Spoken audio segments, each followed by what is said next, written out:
அந்த பரமாத்மா அப்படின்ற நிலையில தான் வந்து அந்த முழுமை அடைதல் அப்படின்ற விஷயமே இருக்கு. இந்த சோல் ஒரு இண்டிவிஜுவல் சோல் அப்படின்ற நிலையில முழுமை அடைவது அப்படின்றது விஷயமே கிடையாது அப்படின்றாரு. மனித இனம் வந்து ஒரு குறிப்பிட்ட விஷயங்கள மட்டும் தான் கேட்க முடியும். ஒரு குறிப்பிட்ட ஃப்ரீக்வன்சி தான் வந்து அவங்களால கேட்க முடியும், பார்க்க முடியும். ஆ இப்போ நம்ம வந்து ஒரு 7 நிறம் மட்டும் தான் பார்க்க முடியும். அதுக்கு தாண்டி நம்மளால பார்க்கவும் முடியாது. ஒரு குறிப்பிட்ட சாப்பாடு மட்டும் தான் நம்மளால சாப்பிட முடியுது. ஒரு குறிப்பிட்ட அளவுக்கு இல்லாம சாப்பிட முடியல. ஆம், அதாவது அவங்க அதையும் ஆட் பண்றாங்க. என்னன்னா, நம்மளுடைய தயா குணம், கருணை அப்படின்றதும் வந்து ஒரு லிமிட்ல இருக்கு. ஒவ்வொரு விஷயத்துக்குமே வந்து ஒரு எமோஷனும் ஒரு காலகட்டத்துல, அதாவது ஒரு குறிப்பிட்ட அளவுக்கு தான் இருக்கு. எல்லாமே வந்து ஒரு குறிப்பிட்ட அளவுக்கு இருக்கிற ஒரு விஷயம் தான் வந்து இந்த மனித இனம். இந்த ஒரு ஃப்ரீக்வன்சி ரேஞ்ச் இதுல இருக்கிறது தான் நீங்க. ஸோ இது கொஞ்சம் ஏத்தினாலும், கொஞ்சம் கம்மி பண்ணாலும் நெறைய பிரச்சனைகள் வரும். இந்த காலம் அப்படின்றது என்ன மாஸ்டர்? அப்படின்னு சொல்லுங்க. இந்த காலத்த வந்து நான் அப்படியே ஸ்டாப் பண்ணிட்டா, இல்லன்னா காலம் வந்து கொஞ்சமா நான் வந்து இவ்ளோ ஃபாஸ்ட்டா இயங்காம, கொஞ்சம் கம்மியா ஃபாஸ்ட்டா இயங்குனா, அப்ப என்ன ஆகும் அப்படின்னா, இந்த பிரமை முழுவதும் நம்ம விட்டுட்டு, நம்ம எப்போ வந்து அந்த ஆன்மாவை சேர்ந்து, உண்மையிலே அந்த ஆன்மாக்கு என்ன வேணும்? அதன்படி நம்ம அந்த பாத்திரங்கள மாத்தி அமைச்சிட்டோம் அப்படின்னாலே, அதனுடைய பர்ப்பஸ் முடிஞ்சிடும்.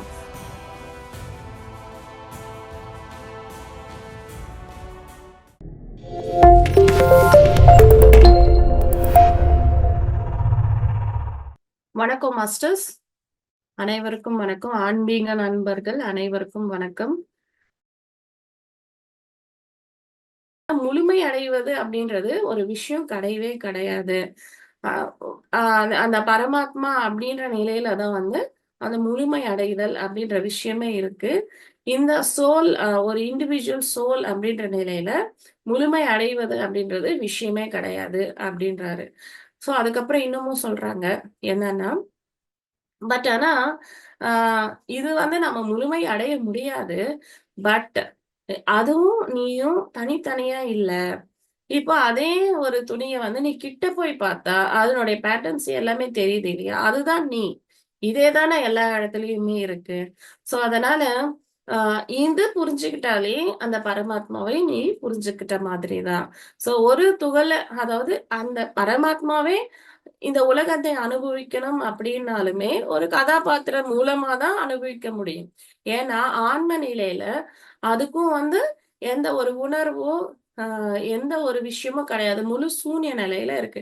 இன்னமும் பெரிய சூன்ய நிலையில இருக்கு. ஸோ அதுவும் இந்த மாரி பகுதிகளா பிரிஞ்சு தான் அந்த கதாபாத்திரங்கள் வழியா தான் இந்த உலகியல வந்து புரிஞ்சுக்கவே முடியும். ஸோ அதனால இது அதுவா ஆகணும் அப்படின்னு நினைக்கிறதும் வந்து ஒரு விஷயமே கிடையாது. ஏன்னா, இது வந்து ஆல்ரெடி அதனுடைய பாகமா தான் இருக்கு. அந்த பரமாத்மாவே இந்த ஒரு சிறு துகள் வழியாக இந்த அ தன்னுடைய நிறைவற்ற விஷயங்களை நிறைவு பெற செய்து கொண்டே இருக்கிறார். அந்த மாதிரி நெறைய விஷயம். அதாவது ஒவ்வொரு சோலும் நிறைவு பெற அது வந்து உதவி பண்ணிக்கிட்டே இருக்கு. ஸோ, அப்புறம் இன்னமும் நான் அவங்களுக்கு வந்து கொஞ்சம் குழப்பமா தான் இருக்கு. சரி, ஓகே. அப்போ நம்ம வந்து இந்த மனித இனம் அப்படின்னா என்னன்னு பார்ப்போமே. நீங்க சொல்லுங்க. மனித இனம்னா என்ன? அப்படின்னு கேட்குறாங்க. அப்ப வந்து அவங்க உருவா, உருவி அப்படின்றவங்க வந்து ஒரே குரல்ல பதிலளிக்கிறாங்க. ஒரே மாதிரி பதிலளிக்கிறாங்க. அப்புறம் அந்த உருவா வந்து உட்காந்துடுறாரு. இந்த உரிமைய அவங்க வந்து கன்டின்யூ பண்றாங்க. இந்த மாரி வந்து மனித இனம் வந்து ஒரு குறிப்பிட்ட ஆ விஷயங்கள மட்டும் தான் கேட்க முடியும். ஒரு குறிப்பிட்ட ஃப்ரீக்வன்சி தான் வந்து அவங்களால கேட்க முடியும், பார்க்க முடியும். ஆ இப்போ நம்ம வந்து ஒரு 7 நிறம் மட்டும் தான் பார்க்க முடியும். அதுக்கு தாண்டி நம்மளால பார்க்கவும் முடியாது, உணரவும் முடியாது. அந்த மாரி ஒரு குறிப்பிட்ட அளவுக்கு மட்டும் தான் பார்க்க முடியும். இப்போ யானைகள் பேசுற அவங்களது ரொம்ப லோ ஃப்ரீக்வன்சில இருக்குமா. அதனுடைய லோ ஃப்ரீக்வன்சி வாய்ஸ் வந்து நம்மளுக்கே கேட்கறது கிடையாது. அவங்க பேசுறது நம்மளுக்கு கேட்கறது கிடையாது. அதே மாரி ஒரு பேட்ஸ் வந்து ரொம்ப ஹை ஃப்ரீக்வன்சில பேசுமாம். ஸோ அதனுடைய சம்பாஷணையும் நம்மளுக்கு கேட்கறது கிடையாது. அந்த மாதிரி இப்போ வந்து சில விலங்குகள்ல இப்ப பூனை, நாய் இதெல்லாம் வந்து ந சோல்ஸ கூட பார்க்கும் இல்லையா? அதுக்கு பார்க்கக்கூடிய சக்தி இன்னும் அதிகமா இருக்கு. ஸோ அது பார்க்குற விஷயங்கள் நாம பார்க்க முடியாது. அந்த மாதிரி நம்ம குறிப்பிட்ட அளவுக்கு இருக்கிற ஒரு பொருள் தான் அப்படின்றாங்க. ஓகே. இந்த இந்த பூனை, யானை இதையும் தாண்டி மனிதன்னா என்னன்னு சொல்லுங்க அப்படின்றாங்க. ஸோ அவங்களுக்கு வந்து கொஞ்சம் குழப்பமா தான் இருக்கு. அப்ப வந்து அவர் சொல்றாரு. அதாவது அ இப்போ நீங்களே சொல்லுங்க. இப்போ வந்து நான் உங்களுக்கு கொஞ்சமா பார்வைய அதிகப்படுத்திட்டேன். அப்ப என்ன ஆகும்? அப்படின்னா, அதாவது உங்களுடைய பார்க்கக்கூடிய திறன் கொஞ்சமா நான் வந்து அதிகப்படுத்திட்டேன். அப்ப என்ன ஆகும்னா, என்னால நெறைய அந்த லைட்லாம் வந்து கண்ணுக்குள்ள போயி, கண்ண வந்து சீக்கிரமா டேமேஜ் பண்ணிடும். அப்புறம் இன்னும் நெறைய வேறுபட்ட விஷயங்கள்லாம் நான் பார்ப்பேன் அப்டின்றாங்க. அதே மாரி உனக்கு வந்து கேட்கிற சக்தியும் அதிகப்படுத்திட்டேன்னா எப்படி இருக்கும் அப்டின்னா, ஆ இன்னும் நான் வந்து ஒரு ஆ யாரோ வேற ஒருத்தவங்க பேசுற மாரியும், ஆ ஏதோ ஒரு பேய் பேசுற மாரியும், அந்த மாரி நெறைய பல சப்தங்கள் எனக்கு கேட்டுட்டு இருக்கும். ம் அப் அ அப்டின்னு சொல்றாங்க. அப்புறம் சரி உன்னுடைய டேஸ்ட்ட வந்து நான் அதிகப்படுத்திட்டேன். அப்டின்னா, ஆ அதாவது உன்னுடைய நாக்குல இருக்கிற அந்த பாக்டீரியா அதெல்லாமும் உனக்கு ஒரு மாதிரி டேஸ்ட் ஆயி, சுத்தமா ருசியே இல்லாத மாதிரி ஆயிடுவீங்க. அப்புறம் அதே மாரி உணருதல் அப்டின்றதும் வந்து ஒரு கட்டத்துக்கு மேல உங்களுக்கு குடுத்துட்டான்.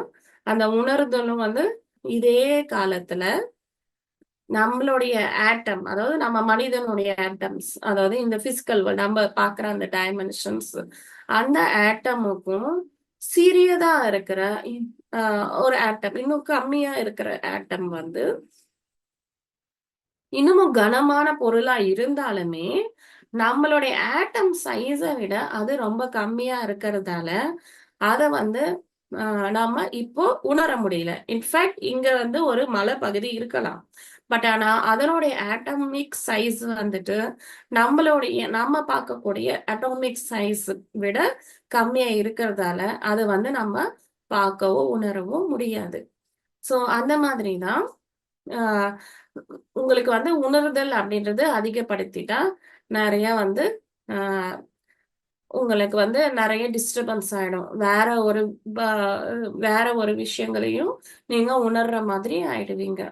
ஸோ, அதே மாரி நீங்க பார்க்குற திறனும் உங்களுக்கு அதிகப்படுத்தி குடுத்துட்டா, என்ன ஆகும்னா, நீங்க ஸ்பிரிட்ஸ்லாம் பார்க்கலாம். அந்த மாரி அ உலகத்துக்கு அதீதமான விஷயங்கள்லாம் நீங்க பார்க்கலாம். ஸோ, அந்த மாரி எல்லாத்துக்குமே ஒரு ஆ லிமிட் அப்படின்றது இருக்கு. இவ்ளோ ஒரு கட்டுக்கோப்பா, இவ்ளோதான், இவ்ளோ ஃப்ரீக்வன்சில தான் பார்க்குறவன், அதுதான் மனிதன் அப்படின்னு ஒரு விஷயம் இருக்கு. அதே மாரி ஒவ்வொரு விலங்குக்கும், அதுக்கும் அ அதே மாரி ஒரு லிமிட்டா இருக்கு. ஸோ, அப்படிதான் இந்த உலகம் இயங்கிட்டு இருக்கு. அப்ப இந்த சாப்பாட பத்தியும் சொல்லுங்க மாஸ்டர் அப்படின்றாங்க. ஆமா. இப்ப வந்து ம் சரி அதுக்கு நீங்களே பதில் சொல்லுங்க அப்படின்னா, அந்த உரிமைய அவங்க வந்து அதாவது இந்த சாப்பாடு வந்துட்டு ஒரு குறிப்பிட்ட சாப்பாடு மட்டும் தான் நம்மளால சாப்பிட முடியுது. ஒரு குறிப்பிட்ட அளவுக்கு இல்லாம சாப்பிட முடியல. ஆம், ஆம். அதாவது அவங்க அதையும் ஆட் பண்றாங்க. என்னன்னா, நம்மளுடைய தயா குணம், கருணை அப்படின்றதும் வந்து ஒரு லிமிட்ல இருக்கு. ஏன்னா, நாம சாப்பிடக்கூடிய விஷயங்கள்ல அ மாத்தங்க கம்யூனிட்டி வந்து ரொம்ப இலகின மனதோட இருக்கிறதால, அ அந்த விலங்குகள அவங்க வந்து கொன்னு சாப்பிடவே மாட்டாங்களாம். இவங்க எவ்வளோ மாறுபட்டுருக்காங்க பாருங்க. அதாவது சாதாரணமா ட்ரைபல் அப்டின்னாலே விலங்குகள தான் சாப்பிடுவாங்க. ஆனா, இவங்க வந்து விலங்குகள சாப்பிடுவது கிடையாது. அந்த மரத்துல காய்க்கிறத மட்டும் தான் அவங்க சாப்பிட்டுட்டு இருக்காங்க. ஸோ, பட் ஆனா அந்த தயா குணமும் ரொம்ப அதிகமா இல்ல. ஏன்னா, நம்ம வந்து இந்த தேனு, அதுக்கப்புறம் பால் இது வந்து நம்ம சாப்பிட்டுட்டு தானே இருக்கோம். ஸோ, அந்த தயா குணமும் ஒரு நிலையில இருக்கு அப்டின்றாங்க. ஸோ, அப்ப அதுக்கு ஹனுமான் சொல்றாங்க, ஆமா உங்களுடைய தயா குணம் வந்து ஒரு குறிப்பிட்ட அளவுக்கு இருக்கு. பட் ஆனா, உலகியல் வாழ்க்கையில இருக்கிறவங்க, அ முக்கிய பகுதியில இருக்கிறவங்க, நெறைய பேரு வந்து இதுவும் இல்லாம அதாவது அ பால் மட்டும், தேன் கூட சாப்பிடாம அவங்களுடைய கருணை இன்னும் அதிகமா இருக்கு. அந்த மாதிரி ஒவ்வொரு விஷயத்துக்குமே வந்து ஒரு எமோஷனும், ஒரு காலகட்டத்துல. அதாவது ஒரு குறிப்பிட்ட அளவுக்கு தான் இருக்கு. எல்லாமே வந்து ஒரு குறிப்பிட்ட அளவுக்கு இருக்கிற ஒரு விஷயம் தான் வந்து இந்த மனித இனம். இந்த ஒரு ஃப்ரீக்வன்சி ரேஞ்ச் இதுல இருக்கிறது தான் நீங்க. ஸோ இது கொஞ்சம் ஏத்துனாலும், கொஞ்சம் கம்மி பண்ணாலும் நெறைய பிரச்சனைகள் வரும். ஸோ அதனால அந்த ஒரு ரேஞ்ச் அந்த ஒரு அ கட்டத்துக்குள்ள தான் நீங்க வரீங்க அப்டின்றாங்க. ஸோ, அப்போ இவங்க என்ன சொல்றாங்கன்னா, அப்ப என்ன இந்த காலம் அப்படின்றது என்ன மாஸ்டர்? அப்படின்னு சொல்லுங்க. இந்த காலத்த வந்து நான் அப்படியே ஸ்டாப் பண்ணிட்டா, இல்லன்னா காலம் வந்து கொஞ்சமா நான் வந்து இவ்ளோ ஃபாஸ்ட்டா இயங்காம, கொஞ்சம் கம்மியா ஃபாஸ்ட்டா இயங்குனா, அப்ப என்ன ஆகும் அப்படின்னா, அ ஒரு ஆ ஒரு நாளே வந்து ஏதோ ஒரு லட்சக்கணக்கான வருடங்களா இருக்கிற மாரி இருக்குமா. அதாவது இந்த டைம் மூவ் ஆகல அப்படின்னா, ஒரு நாளே வந்து அவ்ளோ நேரம் ஒரு ஒரு லட்சக்கணக்கான வருடங்கள் வந்து இயங்குற மாரி இருக்குமா. பட் ஆனா அவங்களே அவங்களுக்குள்ளேயே எல்லாரும் பேசிக்கிறாங்க. என்னன்னா, இப்படி வந்து இப்படியும் ஆகுமா? அதாவது அந்த காலத்த வந்து நம்ம நிறுத்திட்டா, அ நம்ம நம்ம வந்து என்ன நெனச்சாலும் நம்ம செய்ய முடியுமா? நம்ம வந்து ஃபார் எக்ஸாம்பிள் இந்த ரூம்ல வந்து நான் இப்படியே இந்த காலத்த நிறுத்திட்டேன்னா, இந்த ரூம் அப்படியே தானே இருக்கு. நான் என்ன வேலை நெனச்சாலும், அ அதுக்குள்ள நான் செய்யலாம் இல்லையா? எனக்கு வயதாகாது. அந்த மாதிரி அவங்க வந்து சொல்லிக்கிறாங்க. பட் ஆனா, அ எது வந்து நீங்க வந்து காலம் அ ஒரு ஒரு வஸ்துவும் நகரல அப்படின்றாங்க. எது வந்து நகராம இருக்கு அப்படின்னு சொல்றாங்க. அப்படின்னா, இப்போ நகராம ஒரு சாலிடா இருக்கிற அ ஒரு வஸ்துவையும் நீங்க பூத கண்ணாடியில வச்சு பார்த்தா, அதுக்குள்ளேயும் பல ஆட்டம்ஸ், பல அ அ ஃபோட்டான்ஸ், எலக்ட்ரான்ஸ் எல்லாமே வந்து இயங்கக்கூடியவா இருக்கு. ஒரு மோஷன்ல இருக்கு. பட் ஆனா, அ அதையும் தாண்டி மனிதனால பார்க்க முடியல. அதாவது ஃபோட்டான், எலக்ட்ரான்ஸ் அதையும் தாண்டி மனிதனால கண் பார்வைக்கு தெரியவும் மாட்டேன்து. ஏன்னா, அது ரொம்பவும் சூக்ஷ்மமா இருக்கு. அதுக்குள்ளேயும் இன்னும் நெறைய விஷயங்கள் இருக்கு. பட் ஆனா, அது வரைக்கும் தான் மனிதனால பார்க்க முடியும். ஸோ, அந்த மாதிரி இந்த நீங்க பார்க்குற அந்த சாலிடா ஒரு செவுரு இருக்குன்னா, அது செவுரு அப்படி சாலிடா இல்லவே இல்ல. பல கோடிக்கணக்கான ஆட்டம்ஸ், அந்த ஃபோட்டான்ஸ், எலக்ட்ரான்ஸ் சுழற்சி அடைஞ்சுகிட்டே இருக்கு. ஓ! அப்ப அந்த காலத்த நம்ம நிறுத்திட்டா, நம்மளால எதுவுமே பார்க்க முடியாது. ஏன்னா, அந்த லைட் அப்படின்றது ட்ராவலே ஆகாது. இந்த காலம் இருக்கிறதால மட்டும் தானே, அந்த லைட் வந்து ஒரு இடத்துல இருந்து இன்னொரு இடத்துக்கு வருது. அப்போ அந்த காலம் அப்படின்றது இல்லன்னா, அந்த ஒளி அப்படின்றது ட்ராவல் ஆகாது. அந்த ஒளி ட்ராவல் பண்ணி தானே நம்மளுக்கு வந்து கண் வழியாவும், அப்புறம் நம்மளுக்கு உணர்வு வழியாவும் இந்த அ இந்திரியங்கள் வழியா நம்ம வந்து அந்த வஸ்துவை பார்க்கவோ, உணரவோ முடியுது. ஸோ, இந்த காலம் அப்படின்றது நின்னுடுச்சுன்னா, நம்மளால எதுவுமே பார்க்க முடியாது. முழுவதும் சூன்யமா இருக்கும். முழுவதும் இருட்டா இருக்கும். ஏன்னா, அந்த ஒளி கூட வந்து ஒரு இடத்துல இருந்து இன்னொரு இடத்துக்கு வராது. ஸோ, அந்த நிலையில தான் வந்து இந்த பரமாத்மா அப்படின்றது இருக்கு. அதனால தான் வந்து அந்த பரமாத்மா, அதாவது நம்மளுடைய ஆன்மா கூட. பரமாத்மால இருந்து ஒரு சிறு துகள் தானே ஆன்மா. ஸோ, அந்த ஆன்மா கூட சூனிய டனல்ல எப்படி இருக்குன்னா, எந்த ஒரு உணர்வும் இல்லாம டைம் இல்ல அங்க.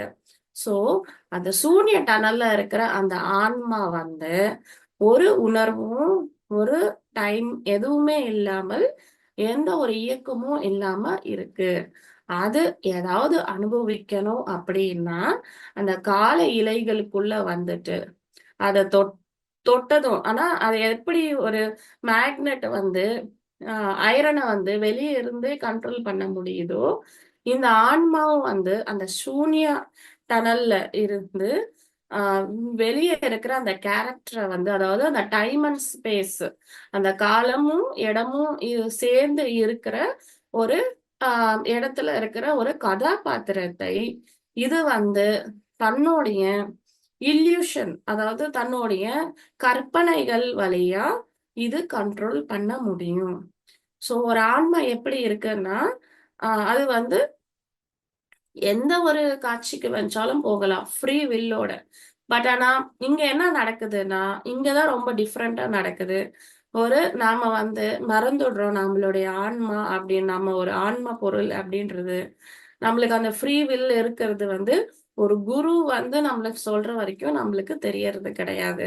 நம்ம அந்த கதாபாத்திரம் தான் நான் அப்படின்ற ஒரு மாயையில வந்து அது இயற்கை தான் அது. அதுக்காக தான் நம்ம வந்திருக்கோமே. ஸோ அந்த மாயையில நம்ம இருந்துகிட்டு, அந்த கதாபாத்திரத்துக்கு ஏற்ற மாதிரி அந்த ஆன்மாவும் வந்து நகர்ந்துகிட்டே இருக்கு. ஸோ இதுதான் இது எப்படி இருக்கு அப்படின்னா, ஒரு ராஜா ஒரு ராஜா என்ற அனுபவம் பெறணும் அப்படின்ற ஒரு ஆன்மா வருது வச்சுக்கோங்களேன். வேற உலகத்துல இருந்து அந்த ஆன்மா வருது. அந்த ராஜாவுடைய அனுபவம் பெறுவதற்காக. சோ இங்க வந்துட்டு அந்த ராஜா வேஷம் போட்டுட்டு மறுபடியும் வெளிய வந்துச்சுன்னா கம்ப்ளீட். அவ்வளவுதான் முடிஞ்சுச்சு. பட் ஆனா இங்க என்ன நடக்குதுன்னா, அது ராஜாவா ஆகணும்னு தான் வந்திருக்கு. பட் ஆனா இங்க அந்த மாயையில மறந்துட்டு அது வேற ஒரு விஷயமா ஆகுது. சோ மறுபடியும் அது வந்து மறுபடியும் சூனியா டனலுக்குள்ள வந்ததுமே, அதுக்கு ஓகே அப்போ ராஜாவா ஆகுற அனுபவம் கிடைக்கலையே. சரி மறுபடியும் இன்னொரு பாத்திரத்துல போகலாம். சோ இங்க தான் வந்து நம்ம மறுபடியும் மரணம் அடைகிறோம், பொறக்கிறோம். அந்த மாதிரி நம்ம அங்க செட் பண்ணியிருக்கோம். ஏன்னா ஒவ்வொரு கதாபாத்திரமும் வந்து கடைசியில எங்க போய் நிக்கும்? மரணத்துல போய் நிக்கும்.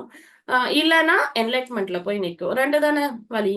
சோ அந்த மாதிரி அ ஒ ஒரு விஷயம் கத்துக்கிறதுக்காக வருது அந்த ஆன்மா. ஆனா, பல ஜென்மங்கள் ஆகுது. அந்த விஷயம் கத்துக்கிறதுக்கே, அந்த விஷயம் நடக்கிறதுக்கே. ஏன்னா, இந்த உலகத்துல இருக்கிற ஒரு கொடுமையான விஷயம் என்னன்னா, அந்த இல்யூஷன் அதாவது ஒரு பிரமை. இது நான் இந்த கதாபாத்திரம் தான் நான் அப்படின்ற ஒரு பிரமையில வந்து இந்த ஆன்மா வந்து இயங்கிட்டு இருக்கு. அப்படி இல்லாம, இ இ இந்த பிரமை முழுவதும் நம்ம விட்டுட்டு, நம்ம எப்போ வந்து அந்த ஆன்மாவை சேர்ந்து, உண்மையிலே அந்த ஆன்மாக்கு என்ன வேணும்? அதன்படி நம்ம அந்த பாத்திரங்கள மாத்தி அமைச்சுட்டோம் அப்படின்னாலே, அதனுடைய பர்ப்பஸ் முடிஞ்சிடும். அப்புறம் அது எந்த உலகத்துல இருந்து வந்துச்சோ, இந்த இந்த ஒரு காட்சிகளுக்காக, அந்த உலகத்துக்கு மறுபடியும் போய் சேர்ந்து விடும். ஸோ இதுதான் இந்த இன்கம்ப்ளீட் அப்படின்ற ஒரு விஷயம் சொல்றாங்க. பட் ஆனா, இங்க ஒரு விஷயம் எப்படி சொல்றாங்க அப்படின்னா, அப்போ இந்த மனிதனுக்கும் மனிதன் என்ற ஒரு கதாபாத்திரத்துக்கும், இந்த ஆன்மாவுக்கும் லிங்க் எப்படி நடக்குது அப்படின்னா, அந்த மனிதனுடைய மூளை. அந்த மூளையில தான் எல்லாமே சேவ் ஆயிருக்கு இல்லையா? அந்த கதாபாத்திரத்தோடைய மெமரியும், அந்த கர்மாவும் எல்லாமே வந்து அந்த மூளையில அந்த கதாபாத்திரத்தோடைய மூளை தான் சேர்ந்திருக்கு. இப்போ வந்து நீங்க காட்டுலயே பொறந்து, காட்டுலயே வளர்ந்துட்டீங்க வச்சுக்கோங்களேன். அந்த ஜென்மத்துக்கு. உங்களுக்கு வந்து அந்த ஜென்மத்துக்கான இன்ஃபர்மேஷன் மட்டும் தான் இருக்கும். பட் ஆனா, அ உண்மையிலேயே எப்படி இருக்கு? அ இப்போ ஒரு புத்தருக்கு வந்து ஞானோதயம் ஆகும்போதே, அவங்களுடைய எல்லா ஜென்மமும் பார்த்துடுறாங்க இல்லையா? ஸோ, எல்லா ஜென்மமும் அங்க தான் இருக்கு. அந்த சூன்யா டனல்ல நீங்க எது நெனச்சாலும் நீங்க பார்க்கலாம். உங்களுடைய கடந்த காலம், வருங்காலம் எல்லாமே இருக்கு. பட் ஆனா, இந்த இந்த நொடியில வந்து ஒரு கதாபாத்திரம் எடுக்கும்போது, அதற்கான கர்மாவும் எல்லாமே அந்த கர்மா அண்ட் டிசைர் அதுவும் வந்து அந்த சூன்யா டனல்லயே அதுக்கு கிடைக்குமாம். இது வந்து நான் ஓகே. இது ஒரு டாக்டரா இருந்தா நல்லா இருக்கு. சரி ஒரு எம்எல்ஏ அந்த பாத்திரத்துல நம்ம பார்த்தோமே, அந்த எம்எல்ஏ இருந்தா எப்படி இருக்கும்? அப்படின்னு அது நினைக்குமா. அந்த மாதிரி ஒவ்வொரு பாத்திரமா வந்து இந்த இந்த கேரக்டரோடைய இன்கம்ப்ளீட்னஸ்க்காக இது வந்து ட்ரை பண்ணுமாம். பட் ஆனா அத வச்சுட்டு, எப்போ வந்து நாம இந்த ஆன்மா நிலைய அடையிறோமோ, இந்த கேரக்டரோடைய பிரமை எல்லாம் விட்டுட்டு, அந்த ஆன்ம நிலைய அடையும்போது, அ நம்மளுக்கு அ சரியான பாத்திரங்களை சூஸ் பண்ணக்கூடிய சக்தி நம்மளுக்கு அ ஃப்ரீ வில் அதாவது உங்களுடைய இச்சை சுய இச்சை வழியாக நீங்க வந்து கதாபாத்திரங்களை மாத்தி எழுதிக் கொள்ளலாம். சோ, இதுக்கும் மனிதனுக்கும் நடுவுல இருக்கிற அந்த மூளை, அத பத்தி சொல்லுங்க. ஏன்னா, எங்களுக்கு ரொம்ப கன்ஃப்யூஷனா இருக்கு. இந்த மூளை எப்படி செயல்படுது? அதுக்கு அதுலருந்து தான் எல்லாமே இருக்கு அப்டின்னா, இந்த மூளைனா என்னன்னு சொல்லுங்க அப்டின்னு. சோ, சரி அவரே கேட்கிறாரு. நீங்க சொல்லுங்க அந்த மைண்டுனா என்ன? அப்டின்னு கேட்டா, அ மைண்டுனா அந்த பிரெயின் இந்த நம்மளுடைய மைண்ட்ல இருக்கிற அந்த பிரெயின் அப்படின்றாங்க. கிடையாது. அது பிரெயின் கிடையாது. இது வந்து கண்ணுக்கு தென்படாத ஒரு விஷயம். இதுதான் புத்தி. அ அப்படின்னு சொல்றாங்க. இது வந்து கண்ணுக்கு தென்படாத விஷயம். இதுக்கு வந்து 4 விஷயங்கள் இருக்கு. ஸோ, அப்போ அவரு கேட்கிறாரு, "உருவா நீ போய் அந்த நெருப்புக்குள்ள குதிப்பா" அப்படின்றாரு. இவரு வந்து ஒரு நொடி கூட வந்து அ யோசிக்காம அப்படியே அப்படியே தைரியமா போயிட்டு அந்த நெருப்புக்குள்ள வந்து நிக்கிறாரு. ஆ ஏன்னா, அவருக்கு வந்து ஒரு இம்மார்டல் குரு வந்து கூட இருக்கிறதால அந்த நெருப்புனா பயம் இல்ல. ஸோ, அதனால போய் நிக்கிறாரு. அந்த இடத்துல வந்து அ அவருக்கு வந்து ஜில்லுன்னு இருக்கு அந்த நெருப்பு வந்து. ஜில்லுன்னு ஒரே குளிர்ச்சியா இருக்கு. ம். அப்புறம் சடனா வந்து அவருடைய பிரெயின் வந்து இப்படி ஓப்பன் ஆகுது. ஒரு காட்சியா தெரியுது. அதுலருந்து 4 பகுதிகள் வெளிய வருது. ஸோ, அத பத்தி வந்து 4 இன்விசிபிள் ஆ ஃபோர் இன்விசிபிள் மைண்ட் அப்படின்றது நாம நாளைக்கு பார்ப்போம். ஸோ அந்த அந்த மூளை எப்படி இருக்கு? ஸோ அதாவது மூளை இல்ல, நம்மளுடைய புத்தி அப்படின்றது, மைண்ட் அப்படின்றது எப்படி இருக்கு? அப்படின்றது பார்ப்போம். அந்த 4 விஷயங்கள் என்ன? அந்த 4 விஷயங்கள் ரொம்ப ரொம்ப முக்கியமான விஷயங்கள். ஏன்னா, அங்க தான் வந்து நம்ம சிக்கி நெறைய வந்து தவறான பாதையில போயிட்டே இருக்கோம். ஸோ அத வந்து நம்ம நாளைக்கு பார்ப்போம். ஸோ இதுவரைக்குமே நம்ம இன்னைக்கு முடிச்சுக்கலாம் masters. Thank you so much. Am